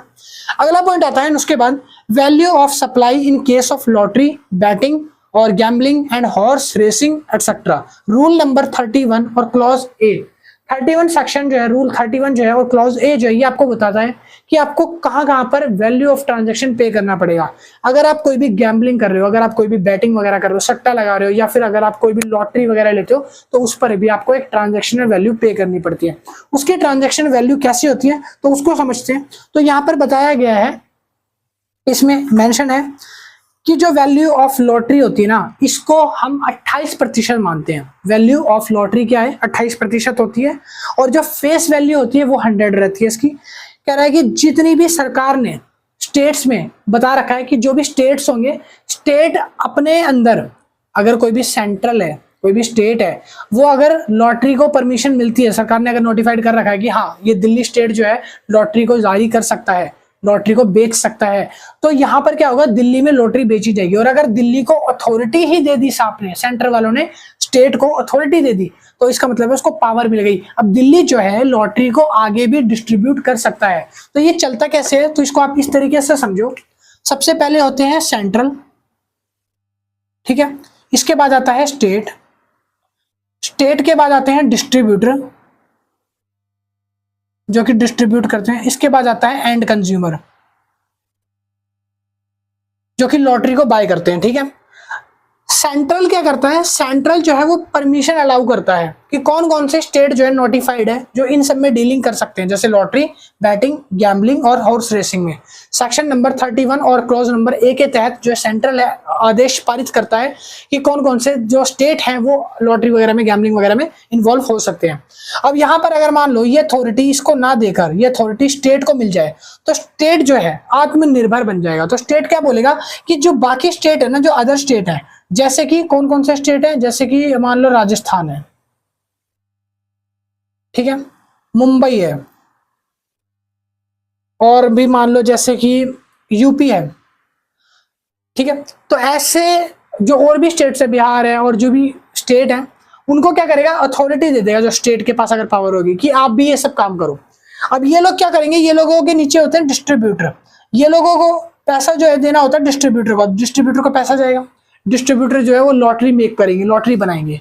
अब लॉटरी जो है वो कहाँ पे जाएगी, लॉटरी जाएगी एंड कंज्यूमर पे, जो एंड कंज्यूमर यूज करेगा उस लॉटरी पे उसको वो भरना पड़ेगा टैक्स, ठीक है। लॉटरी का प्राइस कितना हो सकता है, लॉटरी का प्राइस जो है थोड़े से लेकर ज्यादा कितना भी हो सकता है, बट लॉटरी या गैम्बलिंग या बैटिंग जैसी चीजों पे जो टैक्स चार्ज होता है तो गवर्नमेंट ने वो नोटिफाइड कर रखा है। गवर्नमेंट कहती है कि वैल्यू ऑफ सप्लाई, अगर मान लो इन केस ऑफ आप लॉटरी कर रहे हो तो उसके अंदर लिखा है कि 100/128, यानी कि 100 फेस वैल्यू है और 128 जिसका फेस वैल्यू लगा करके जो आपका जीएसटी है, जीएसटी इसमें से सिर्फ 28 रुपए का है। जीएसटी कितने का है, 28% है इसका, ठीक है। 14% सीजीएसटी और 14% एसजीएसटी, और अगर आप अदर स्टेट की बात करते हो तो उसमें भी 28% है, वो आईजीएसटी चार्ज होता है। तो यहाँ पर कहती है कि आप 28% जीएसटी लॉटरी वगैरह जैसी चीजों पे ले सकते हो। तो ये गवर्नमेंट ने नोटिफाइड कर रखा है अपने ऑफिशियल गजट में, ठीक है। और ऑर्गेनाइजेशन जो होती है, जो स्टेट्स होती है, उनको ये चीजें पहले ही बता रखी होती है। अगर मैं आपको एक एग्जांपल लेके समझाऊं कि किस तरीके से लॉटरी की ट्रांजैक्शनल वैल्यू को कैलकुलेट किया जाता है, तो यहाँ पर एक एग्जाम्पल बुक में दिया हुआ है। कह रहा है कि सिक्किम की एक गवर्नमेंट है जिसने 640 लॉटरीज को टिकट्स को डिस्ट्रीब्यूट करा है। कहता है कि एक लॉटरी की फेस वैल्यू 5,000 रुपए है, और अब आपको बताना है कि आपकी जो लॉटरी अगर सिक्किम में डिस्ट्रीब्यूट होती है आउटसाइड ऑफ द सिक्किम, तो ईस्ट डिस्ट्रिक्ट ऑफ सिक्किम से कितनी वैल्यू ऑफ सप्लाई कैलकुलेट होगी। तो अभी मैंने आपको बताया कि लॉटरी है 640, यह है लॉटरी, एक लॉटरी का प्राइस है 5,000 पर लॉटरी, ठीक है। और कहता है कि उसका जो टैक्स है वो टैक्स कैलकुलेट करने के बाद आता है, तो टैक्स आपको दे दिया 100/128, 28% का जीएसटी जो लगता है वो फेस वैल्यू के ऊपर लगाना, तो फेस वैल्यू है। तो अब आप कैसे कैलकुलेट करोगे, 640 मल्टीप्लाई में 5,000 मल्टीप्लाई में 100 डिवाइड बाय 128, इस तरीके से आपकी वैल्यू निकलेगी। और आपका जो आंसर आएगा वो आएगा यहाँ पे तकरीबन 25 लाख रुपए की कम से कम आपकी जो टैक्सेबल वैल्यू बनेगी लॉटरी के ऊपर बनेगी, ठीक है, इस तरीके से। और इसी जगह अगर आप हॉर्स वगैरह राइडिंग में शौकीन हो, हॉर्स राइडिंग वगैरह के शौकीन हो, हॉर्स मतलब कि ये जो रेस कोर्स है, हॉर्स रेसिंग वगैरह में इंटरेस्टेड हो, तो यहाँ पर बताया गया है कि यहाँ पर जो है कोई भी इस तरीके का टैक्स रेट नहीं है। जो एक्चुअल वैल्यू होगी, जितना पैसा आप लगाना चाह रहे हो हॉर्स क्लब वगैरह रेसिंग वगैरह पे, तो वो पैसा ट्रांजैक्शनल वैल्यू को कैलकुलेट करा जाएगा, वही पैसा ट्रांजैक्शनल वैल्यू के तौर पे रखा जाएगा मानकर, ठीक है। चलिए जी, तो हम समझने वाले हैं यहाँ पर कि वैल्यू ऑफ नोटिफाइड सप्लाईज के अंदर सेक्शन नंबर 15 और सब सेक्शन नंबर 5 के अंदर आपको कुछ ना आरबीआई के रूल्स एंड रेगुलेशंस बताए गए हैं, जहां पर आरबीआई जो है वो करेंसी एक्सचेंज को लेकर कुछ बात कर रही है। तो यहाँ पर उसी को हम रीड करते हैं। तो यहाँ पे मैंने लिखा है calculation GST on conversion currency. जब कोई आदमी अपनी करेंसी का कन्वर्जन कराता है तो उस पर जो भी जीएसटी चार्ज किया जाता है वो कैसे करते हैं। तो यहाँ पर जीएसटी के रूल्स वैल्यूएशन मैंने लिखे हैं तो जब भी कोई कन्वर्जन होता है उसको दो तरीके से करा जा सकता है। एक है ऑप्शन 1, एक है ऑप्शन 2। ऑप्शन 1 आता है रूल नंबर 32 और क्लोज ए में, और ऑप्शन 2 आता है रूल नंबर 32 क्लोज ए में। बट ऑप्शन 2 जो है इसके अंदर आप एक ही चीज चूज कर सकते हो, एक ही विड्रॉ मेथड चूज कर सकते हो पूरे साल के दौरान, ठीक है। अब हम बात करते हैं पहले ऑप्शन नंबर 1 की। ऑप्शन नंबर 1 में आप ऐसा मान लो कि जो करेंसी का सेलिंग प्राइस है और जो बाइंग रेट है वो दोनों डिफरेंट होता है। अब आरबीआई की जो रेफरेंस बुक होती है या जो आरबीआई की जो रेट ऑफ लिस्ट होती है वहां पर हर दिन कुछ ना कुछ करेंसी की वैल्यू अप एंड डाउन जाती रहती है। तो आरबीआई का रेफरेंस रेट लेना है, उसके बाद उसको डिवाइड कर देंगे डिफरेंस से, यानी कि मल्टीप्लाई कर देंगे जो करेंसी की एक्चुअल वैल्यू है उससे, तब हमारा निकल जाएगा। यहाँ पर पहला, यहाँ पे हम पढ़ने वाले हैं रूल 32A का। तो इसका एग्जांपल लेके अगर मैं आपको समझाऊं तो यहाँ पर देखो हम बात करने वाले हैं कि जब कोई आदमी मान लो अपने 10,000 या 15,000 रुपए करेंसी लेकर आता है कन्वर्जन कराने के लिए, कि 10-15 हजार रुपए को मैं बेचना चाह रहा हूँ, ठीक है, अपनी करेंसी को बेचना चाह रहा है।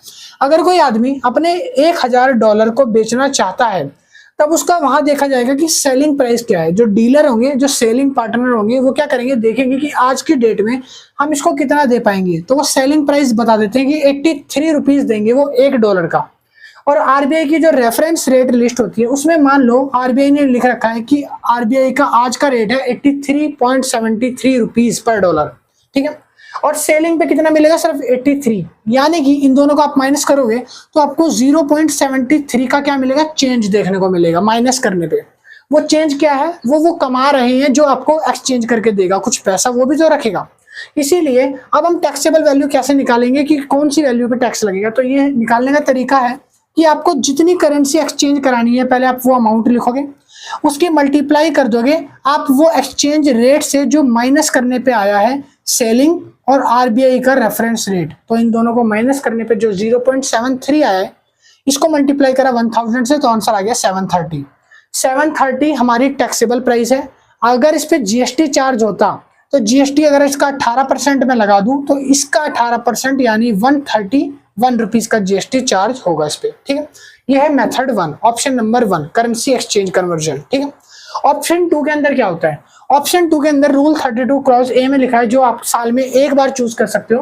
तो इसके अंदर 3 स्लैब आते हैं, स्लैब 1, स्लैब 2, स्लैब 3। स्लैब 1 उन लोगों के लिए है जो 1 लाख से कम करेंसी एक्सचेंज कराना चाहते हैं। अगर कोई व्यक्ति 1 लाख से कम की करेंसी एक्सचेंज कराना चाहता है तो टैक्सेबल वैल्यू कैसे निकलेगा, 1% जो है वो ग्रॉस अमाउंट पर लगाया जाएगा और मिनिमम जो है वो 250 रुपए यानी मिनिमम जो है वो 250 रुपीज रखा जाएगा इसका टैक्सेबल प्राइस। अब एग्जांपल के तौर पे ऐसा समझो कोई व्यक्ति 1 लाख से कम के लिए आया करेंसी एक्सचेंज के लिए, जैसे वो 70,000 रुपए लाया, 70,000 रुपए का हम वैल्यू ऑफ डॉलर देखेंगे कि डॉलर की वैल्यू में वो 70,000 रुपए है, हम उसको करेंसी एक्सचेंज करानी है। तो टैक्सेबल रेट कैसे निकलेगा, 70,000 का 1% जो है वो यानी कि 700 रुपए, तो 700 रुपए जो है उसका टैक्सेबल प्राइस कहलाएगा, समझ आया। दूसरा स्लैब पढ़ेंगे, सेकंड स्लैब के अंदर वो लोग आते हैं जो 1 लाख से 10 लाख के अंदर कमा रहे हैं, यानी कि मोर देन 1 लाख रुपीज और but less than 10 lakh rupees. 1 lakh से 10 लाख के अंदर अगर कोई कन्वर्जन कराता है यानी 1.5 लाख, 2 लाख, 3 लाख रुपए का, तब उसको स्लैब 2 में माना जाएगा। स्लैब 2 में बोला गया है कि यहाँ पर जो 1% था ये 0.5% कर दिया गया है रेट, और यहाँ पर 1,000 रुपए जो है कम से कम रखा गया है प्राइस, और अमाउंट ग्रेटर देन 1 लाख, अगर 1 लाख से ज्यादा है और 10 लाख से कम है तो आपको ये वाला टैक्सेबल अमाउंट लगाना पड़ेगा। अब यहाँ पर एग्जांपल के तौर पे समझो कोई व्यक्ति 1.5 लाख रुपए लेके आया कि 1.5 लाख का कन्वर्जन कराना है, तब टैक्सेबल वैल्यू कैसे आएगी, आप लिखोगे 1,000 रुपए जो कि उसका प्राइस सेट करा गया है आरबीआई ने, ठीक है, 1,000 प्लस में जो 0.5 है, 0.5 यानी कि वो रेट रिवर्स रेट जो है वो, इन दोनों को प्लस करके फिर आप देखोगे कि जो भी प्राइस है 1.5 लाख, इसमें से माइनस करोगे 10 लाख, तो जब आप इसको माइनस करोगे इसके बाद जो आपका अमाउंट आएगा उसकी इससे मल्टीप्लाई करने के बाद आपका आएगा 1250 तकरीबन।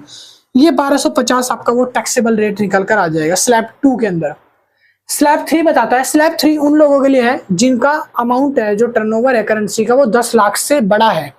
अगर आपका अमाउंट 10 लाख से ज्यादा है, टैक्सेबल वैल्यू 10 लाख से ज्यादा है, तब आपका जो रेट है वो 5,500 लगेगा और 0.1% का यहाँ पर रिवर्स रेट लगेगा। जितना अमाउंट बढ़ता जाएगा उतना रेट कम होता चला जाएगा, ठीक है। और आपका अमाउंट 10 लाख से ज्यादा होना चाहिए, ठीक है। अब यहाँ पे लिखा है कि मैक्सिमम जो है कम से कम आपका 60,000 का टैक्सेबल वैल्यू यहाँ पे बनेगा। कम से कम टैक्सेबल वैल्यू कितनी पे करनी है? 60,000 की, ठीक है। कह रहा है कि अगर आपका कोई भी मान लो टैक्स आया 70-80 हजार का, तो आपको 70-80 पे नहीं करना, आपको 60 पे करना है। आपका 1.5 लाख आया तो भी आपको 60 पे करना है, बट 60 से कम आया जैसे 55 आया तो भी आपको 60 पे करना है, ठीक है। तो यहाँ पे लिखा है इफ द कैलकुलेशन वैल्यू, कैसे कैलकुलेट करेंगे? जैसे मान लो कोई आदमी है 70,000 रुपए का उसका बन रहा है टैक्सेबल वैल्यू कैलकुलेशन के बाद, तो उसको टैक्स कितना पे करना पड़ेगा? उसको टैक्स 60,000 ही पे करना पड़ेगा। एग्जाम्पल के तौर पे आप ऐसे समझो कि कन्वर्जन के लिए कोई व्यक्ति 12 लाख रुपए लाता है, क्योंकि मैंने बोला है स्लैब 3 के अंदर 10 लाख से ज्यादा वालों का कन्वर्जन होता है। कोई व्यक्ति 12 लाख रुपए लाया तो उसका 5,500 जो अमाउंट रखा है वो, और उसका जो रेट है 0.1 चार्ज होगा। फिर हम उसको मल्टीप्लाई कर देंगे किससे? 12 लाख माइनस में 10 लाख, और यहाँ पर ब्रैकेट क्लोज, सॉरी ये है यहाँ पे 1 लाख लिखा हुआ है, सॉरी 1 लाख, ठीक है। तो इसको माइनस करेंगे, 1 मिनट भाई, 3 4 5 1 0 हो रहा है, ये 6 है, ये यहाँ पे ना 6 0 है, ठीक है। ये 10 लाख है। तो 12 लाख में से 10 लाख माइनस करोगे, जो अमाउंट आएगा उसको यहाँ पे मल्टीप्लाई कर दोगे इनको प्लस करने के बाद, फिर जो अमाउंट आएगा ये आपकी वैल्यू हो जाएगी टैक्सेबल वैल्यू 5,700 रुपए जो बैठा आपका, ये टैक्सेबल अमाउंट हो जाएगा, ठीक है। तो ये होता है करेंसी कन्वर्जन रेट जो आरबीआई यूज करती है अपनी करेंसी को कन्वर्जन करते टाइम इन स्लैब्स के अकॉर्डिंग, ठीक है। अगर 1 लाख के अंदर है तो ये वाला स्लैब, 1 से 10 के बीच में तो ये, 10 से ज्यादा है तो ये, समझ आया? चलिए जी, अब आगे हम एक छोटा सा कॉन्सेप्ट हो रहा है वो हम कंप्लीट कर लेते हैं। आप इसका स्क्रीनशॉट ले लो, उतार लो।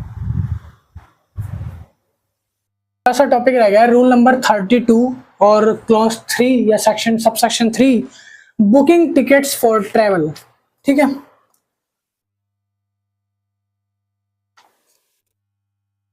तो यहां पर मेंशन है कि अगर कोई भी सर्विसेज जो कि रिलेटेड होती है किसी भी बुक टिकट्स के, मतलब कि टिकट बुक्स करिए आपने ट्रैवल के लिए बाय एयर, तो उस केस में आपको कैसे कैलकुलेट करना है? आपका रेट ऑफ टैक्स जो लगेगा वो 2 तरीके से होता है। अगर आपने डोमेस्टिक एयरलाइंस बुक करी है उसका रेट है बेसिक 5% ऑफ फेयर, और अगर आपने इंटरनेशनल फ्लाइट बुकिंग करी है ट्रैवल के लिए तो उसका रेट होता है बेसिक 10% ऑफ ट्रैवलिंग का, ठीक है। मैं आपको एक छोटा सा एग्जांपल देकर समझाऊंगा। तो डोमेस्टिक बुकिंग यानी कि विद इन द बाउंड्री आपने बुक करा है, इंडिया में ही रहना चाहते हो तो 5% है, और इंटरनेशनल बुकिंग है तो 10% है। तो डोमेस्टिक बुक का एक एग्जांपल दिया हुआ है इस बुक के अंदर, लिखा है दुआ travel have sold air tickets transport passengers domestic flight. किसके लिए? डोमेस्टिक फ्लाइट, जहां डोमेस्टिक वर्ड आ गया यानी कि मतलब 5% है। कह रहा है during the month of January 2025, ठीक है। कह रहा है टोटल अमाउंट जो चार्ज किया है 72,50,000 रुपए है। टोटल अमाउंट कितना चार्ज हुआ है? 72,50,000, ठीक है। कह रहा है कि ड्यूरिंग द फ्लाइट 7,20,000 रुपए जो टैक्स है वो टुवर्ड पैसेंजर टैक्सेस है। 7,20,000 का क्या है? टैक्सेस, ये टैक्स पे करा है सारे पैसेंजर का फ्लाइट वालों ने। कह रहा है determine the value of taxable supply, क्या निकालना है? टैक्सेबल सप्लाई, टैक्सेबल सप्लाई निकालो इसकी, ठीक है। कह रहा है कि सेक्शन नंबर 30 रूल नंबर 32 है और सीजीएसटी रूल लगेगा 2017 का। अब टैक्सेबल सप्लाई निकाल के बता दो। तो सिंपल है, सबसे पहले आपको टोटल अमाउंट जो होगा वो लिख लेना है। तो टोटल अमाउंट जो है वो लिखना है, टोटल अमाउंट, इसमें से माइनस करना है टैक्सेबल जो भी है। जब इसमें से टैक्सेबल माइनस कर दोगे तो जो अमाउंट आएगा, जो आपकी टैक्सेबल सप्लाई आएगी, उस फिर टैक्सेबल सप्लाई को आपको मल्टीप्लाई कर देना है जो भी रेट होगा आपका बेसिक फेयर का। जैसे डोमेस्टिक का केस है ये, तो 5% से मल्टीप्लाई कर देना आपको, सिंपल है। तो मैं माइनस करके दिखाता हूँ। ये 72,50,000 माइनस में 7,02,000, ठीक है।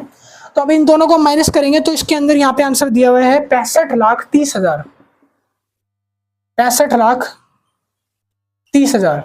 अब इस 65,30,000 को जो माइनस करने पे आया, इसकी हमें देखना है कि कौन सी बुकिंग है, इंटरनेशनल है या डोमेस्टिक है। तो ये है डोमेस्टिक का केस यानी कि 5%, तो इसका 5% निकल जाएगा। 2 0 से 2 0 कट गई, इसको मल्टीप्लाई करके यहाँ पे वो वैल्यू डाल देनी है। वैल्यू आ जाएगी यहाँ पे 3,26,500, 3,26,500। तो ये आपका आंसर आ गया। टैक्सेबल सप्लाई जो आपकी आ गई ये रही, ठीक है। ये क्वेश्चन हो गया खत्म। अब एक छोटा सा टॉपिक है बुक के अंदर, बहुत ही ज्यादा छोटा सा है, तो ये रहा value of taxable inclusive of GST rate rule number 35। तो इसके अंदर बताया है कि जो भी यूनियन टेरिटरी या स्टेट होती है, सेंट्रल होती है, वहां पर जो भी टैक्सेबल रेट होता है वो किस तरीके से चार्ज किया जाता है। तो यहाँ पर लिखा है वैल्यू ऑफ इंक्लूसिव जीएसटी, ये VI मतलब है वैल्यू और इंक्लूसिव जीएसटी जो कि ऐड है इसके अंदर, ठीक है, वो मल्टीप्लाई में जीएसटी रेट इन परसेंटेज, जो जीएसटी रेट होगा परसेंटेज में, जैसे कि मान लो 12% है तो 12%, ठीक है, डिवाइड बाय 100 प्लस में जीएसटी रेट इन परसेंटेज, मान लो 100 है, 100 जीएसटी रेट है 12 तो 12 से ऐड कर दो, तो 100 और 12 112 हो जाएगा। और वैल्यू ऑफ इंक्लूसिव जीएसटी मान लो 2 लाख है, 2 लाख है सपोज कर लो, ठीक है, टैक्स अमाउंट। अब इसको सॉल्व कर दो, सिंपल सा, ये 100 और ये 12, 112 डिवाइड बाय 12, ठीक है, और मल्टीप्लाई में 2 लाख 5, ठीक है, सिंपल सा, वैसे भी काट सकते थे, 0 से 0 कट गया, 0 से 0 कट गया, 12 से 12 कट गया, आंसर क्या आ गया 2000, ठीक है, 12 से इसको काट दो, जो भी आंसर आएगा उसके से मल्टीप्लाई कर दो, तब भी देख लेना, ठीक है। वैसे ये वाला तरीका ना ही करो तो ज्यादा बेटर है, इससे आंसर कभी कभी गलत आ जाएगा, नीचे वाला कर लो, ये ज्यादा सही रहेगा, ठीक है, इस तरीके से। तो इस तरीके से value of taxable inclusive GST आपका कैलकुलेट हो जाएगा, समझ आया। तो भाई आज का वीडियो लेक्चर इतना ही था। आई नो कि थोड़ी वीडियो लंबी हो गई है, 1 घंटे से ऊपर टाइम हो गया, तो वीडियो पसंद आई तो लाइक शेयर एंड सब्सक्राइब करना, क्योंकि मैंने अपनी तरफ से सारे टॉपिक्स पढ़े हैं और पढ़ाई में 3 घंटा लगता है रिवीजन करने में, आपको पढ़ाने से पहले पढ़ना पड़ता है सारी चीजें, टॉपिक्स, ठीक है। और वीडियो पसंद आई तो शेयर करना, लाइक करना और सब्सक्राइब कर लो। अगले चैप्टर की वीडियो भी जल्दी आएगी, चैप्टर नंबर 10 जल्दी वीडियो आ जाएगी, अपलोड हो जाएगी। और मिलता हूँ नेक्स्ट वीडियो में। अब किसी को अगर नोट्स वगैरह बाय करने हैं तो उसके लिए आपको कॉन्टैक्ट करना पड़ेगा इस नंबर पे, ये मेरा व्हाट्सअप नंबर है, जाके व्हाट्सअप पे मैसेज कर देना। मिनिमम प्राइस 150 रुपीज है, जिसको पे करके आप पूरी बुक के नोट्स बाय कर सकते हो जीएसटी एंड कस्टम लॉ के, जाके मैसेज करके पता कर लेना बाकी व्हाट्सअप से। और मिलता हूँ नेक्स्ट वीडियो में, tata bye bye, see you. Comment है तो कोई अगर डाउट है तो कमेंट सेक्शन में बता देना, रिप्लाई कर दूंगा और उतार लो आराम से सेम, ठीक है।